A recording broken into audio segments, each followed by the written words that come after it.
So today I'm just going to go through some questions that had popped up in the feed and give a little feedback here. We have one more question. Piggybacking off of this, does choosing to be secure, the secure one, sometimes also mean leaving to uphold boundaries? Yes. Yeah. Because when you're choosing to be the secure one, you are choosing what you want by extricating the essence of your desire from an egoic attachment to the idea that it has to be with this person, right? And so oftentimes people will avoid their true desire because they're afraid that they're going to lose, because they're afraid that the person they're with can't actually meet it, right? And sometimes that instinct is correct.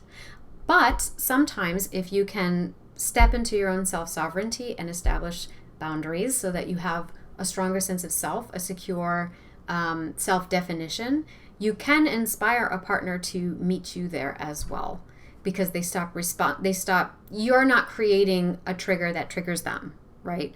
And so now they might have their own internal monologue, but the less and less you are responding to their triggers, which usually in turn trigger them, then the more they might be able to shift towards, I'm going to call a high vibe place, right? A more secure vibrational place.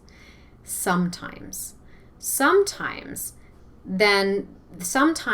happens is so if you have two people who are constantly triggering each other, the energy is going back and forth like this, right? Back and forth, volleying power plays, trigger. You said this, well, you did that, well, you did this, well, you did that, and throwing the blame and the responsibility back and forth at each other. I'm not happy because you did this. I'm not happy because you did that, right? You get stuck there forever. Some people forever. But say one person is doing this, the other person's like, no, I'm not going to do that anymore. This is not the same thing as withdrawing, by the way, right? Not the same thing as withdrawing. For example, let's say someone's nagging, criticizing you, right? And you might say, rather than being like, well, you criticizing me for this, well, you did that, right? That would be that motion. You might just say, I'm noticing that you're feeling really upset and I'm experiencing you as kind of critical right now. And I'm just wondering if there's something that, if you're feeling, particularly wounded right now, or if there's something else going on for you that I can help you with, or, and whatnot. And even if they still come at you, they think, oh, stop patronizing me, blah, blah, blah, blah. Like they are revved up. They are in attack mode. Sometimes there's nothing you can do or say that isn't going to trigger them because they're already, halfway down the hill. So it's just like inside, you just have to say to yourself, okay, you want to go there? Let's go there. I'm here. Let's get into it. Your insecurity has gotten the best of you, but it's not going to get the best of me.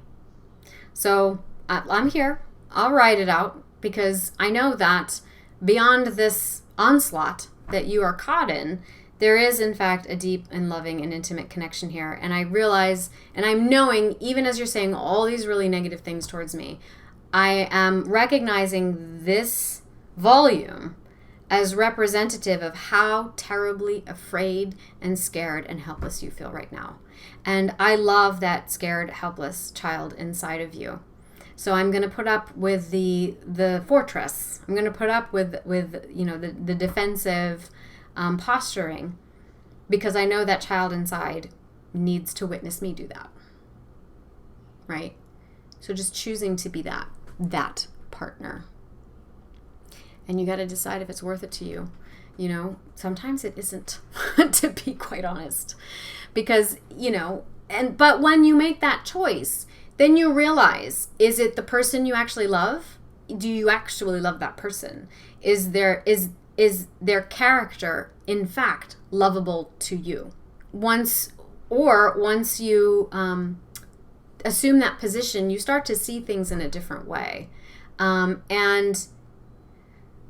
And you start to decide if this is a circumstance you want to be in long term. And is it that you really love them, or are you just biologically attached to them? It's also about talking about proximity, right? So for someone who's primarily anxious, sometimes they think of even a normal, quote unquote, healthy boundary, however you're defining that, they experience that as distance.